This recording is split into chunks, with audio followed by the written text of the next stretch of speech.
ಎಲ್ಲರಿಗೂ ನಮಸ್ಕಾರ. ಇವತ್ತು ಕರ್ನಾಟಕ ರಾಜ್ಯ ಗ್ರಾಮ ಪಂಚಾಯತ್ ಸದಸ್ಯರ ಒಕ್ಕೂಟದಿಂದ ನಾವು ಮಂಡ್ಯ ನಗರದಲ್ಲಿ ಪತ್ರಿಕಾಗೋಷ್ಠಿ ನಡೆಸಿದ್ವಿ.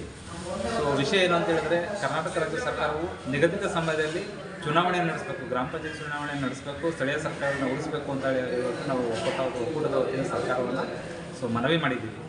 ಸೊ ಕಾರಣ ಇಷ್ಟೇ, ಈಗಾಗಲೇ ನಮ್ಮ ಅವಧಿ ಮುಗಿತಾ ಬಂದಿದೆ. ನಾನು ಪ್ರಸ್ತುತ ಗ್ರಾಮ ಪಂಚಾಯತ್ ಸದಸ್ಯರಾಗಿ ನಮ್ಮ ಗ್ರಾಮ ಪಂಚಾಯತ್ ಸದಸ್ಯರ ಒಕ್ಕೂಟ ಅವಧಿ ಏನಿದೆ ಈಗ ಆಲ್ರೆಡಿ ಫೆಬ್ರವರಿ ಮಾರ್ಚ್ ಒಳಗೆ ಮುಗಿದೋಗೋದಿದೆ. ಬಟ್ ನಿಗದಿತ ಸಮಯ ಅಂತ ಹೇಳಿದ್ರೆ ಡಿಸೆಂಬರ್ಗೆ ಚುನಾವಣೆ ನಡೆಯಬೇಕಾಗಿತ್ತು. ಆದರೆ ಚುನಾವಣಾ ಪ್ರಕ್ರಿಯೆಗಳು ಇದುವರೆಗೂ ಶುರುವಾಗಿದೆ. ಸೊ ರಾಜ್ಯ ಚುನಾವಣಾ ಆಯೋಗ ಈಗಾಗಲೇ ಮಾಧ್ಯಮದಲ್ಲಿ ಹೇಳಿದೆ, ಅವರು ಸರ್ಕಾರ ಇಷ್ಟೊತ್ತಾಗಲೇ ಮೀಸಲಾತಿ ಪಟ್ಟಿನ ಕೊಡಬೇಕಾಗಿತ್ತು ಅಂತ ಹೇಳಿದ್ದಾರೆ. ಸೊ ಮೀಸಲಾತಿ ಪಟ್ಟಿ ಪ್ರಕಟ ಆಗಿಲ್ಲ. ಅದ್ರ ಜೊತೆಗೆ ಸರ್ಕಾರದ ವಲಯದಲ್ಲಿ ಏನಾಗಿದೆ, ಏಕಸದಸ್ಯ ಚುನಾವಣೆ ನಡೀಬೇಕು ಮತ್ತು ಪಕ್ಷಾಧಾರಿತ ಚುನಾವಣೆ ನಡೀಬೇಕು. ಸೊ ಹೀಗೆ ಹಲವಾರು ಗೊಂದಲಗಳು ಕೂಡ ನಮ್ಮ ಸರ್ಕಾರದ ಮಟ್ಟದಲ್ಲಿದೆ.